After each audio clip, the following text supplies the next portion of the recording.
Before you skip this video, ask yourself one question. What if a single decision you make today could decide who lives and who dies? Not in a movie, not in a story, but in a real moment where there is no time to think, no time to ask for help, and no perfect answer waiting for you. Just you, your instincts, and a choice that will stay with you forever. If that idea even slightly unsettles you, then stay with me, because by the end of this video, you might start seeing right and wrong in a completely different way. And if you're someone who enjoys deep, thought-provoking content like this, make sure you subscribe and stay connected, because what we're about to explore is not just a story.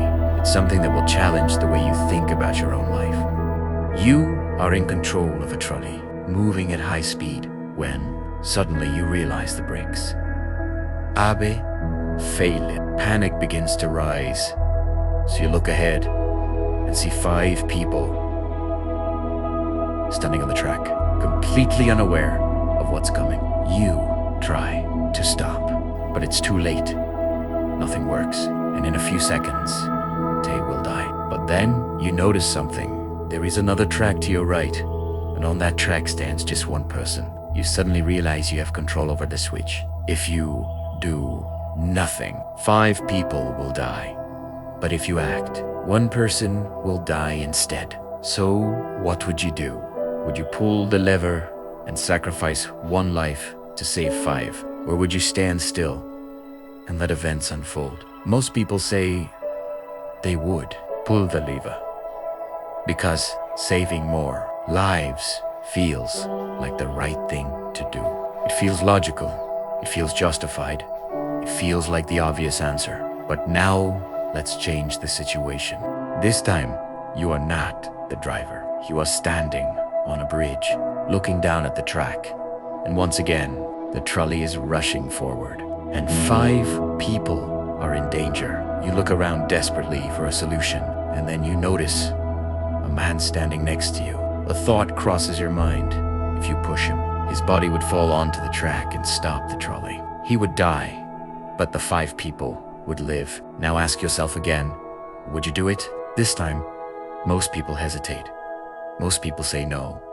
And the question is why? In both situations, 1 person dies and 5 are saved. The outcome is exactly the same, but the action feels completely different. In the first case, you redirected something that was already happening. But in the second, you directly caused someone's death with your own hands. And that difference changes everything. This is where morality becomes complicated. Some people believe that the right decision is based entirely on outcomes, that what matters most is the result. And if more people survive, then it must be the right choice. This way of thinking focuses on consequences and asks, what action creates the greatest good? But others strongly disagree. They believe that some actions are simply wrong, no matter what the outcome is, and that intentionally harming an innocent person can never be justified, even if it saves more lives. So now we are left with a deeper question. Is morality about results, or is it about principles? Let's take this even further. Imagine you are a doctor in a hospital, and 5 patients are dying, each one needing a different organ transplant to survive. Without it, they will all die. In the next room, there is a completely healthy person. If you take that person's organs, you could save all 5 patients. So, would you do it? Would you sacrifice 1 healthy person to save 5 others? Almost everyone says no. But why? If saving 5 instead of 1 was acceptable before, why does it suddenly feel so wrong now? Because morality is not just about numbers. It's about how those numbers are achieved. It's about intention, about principles, and about the kind of person you choose to be. And here's something even more uncomfortable to think about. Doing nothing is also a choice. And that choice has consequences too. So now we are stuck between 2 powerful ideas. Do we focus on outcomes, or do we follow absolute moral rules? Do we choose what saves the most people, or do we refuse to do what feels inherently wrong? There is no easy answer, and that's because this isn't just a thought experiment. This is real life. Every single day, in small walls, we face decisions like this. Not always life or death, but choices that define who we are. When you see someone being treated unfairly, Do you speak up or stay silent? When doing the right thing costs you something, do you still do it? Because the truth is, we don't always act based on what is right. We often act based on what benefits us, and then we justify it. We tell ourselves a story that makes it easier to live with our decisions. So how do we know what is truly right? Does it come from logic, from emotion, or from something deeper inside us? Some believe morality comes from reason, that if we think hard enough, we can find the right answer. Others believe it comes from empathy, from that quiet voice inside us that says this isn't right. But even that voice isn't always clear, because different people believe different things. And what feels right to one person may feel completely wrong to another.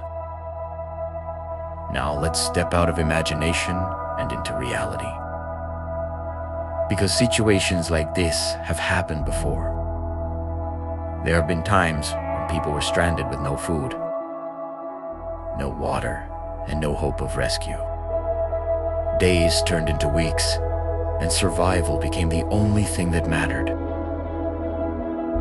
Hunger began to change the way they thought, the way they saw each other, until eventually they were forced to face an unthinkable decision.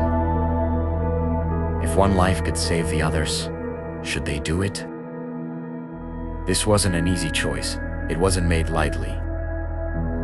It was debated, feared, resisted. But as time passed, the line between right and wrong began to blur.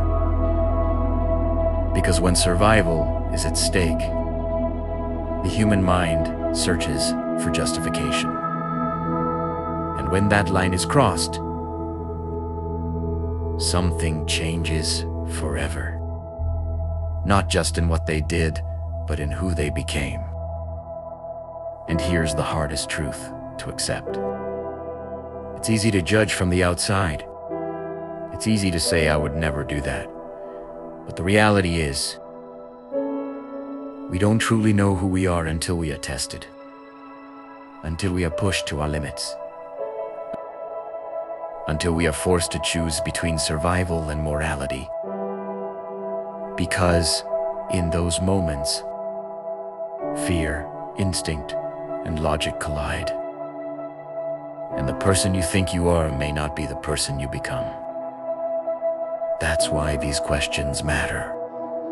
Because they reveal something deeper about human nature, about the tension between survival and principles, between instinct and values. So now the question comes back to you, not as someone watching a video, but as someone who will one day face difficult decisions of your own. Maybe not as extreme, maybe not as dramatic, but just as meaningful. Because every decision you make shapes who you are becoming. Not just the big ones, but the small ones too. The way you treat people. The way you respond to pressure. The way you act when no one is watching. That's where your character is truly revealed. And the truth is, doing the right thing is not always easy. It's not always comfortable, and sometimes it comes with a cost, but that's what gives it meaning. So the next time you face a difficult choice, don't just ask what will happen if I do this. Ask something deeper. What kind of person will this make me?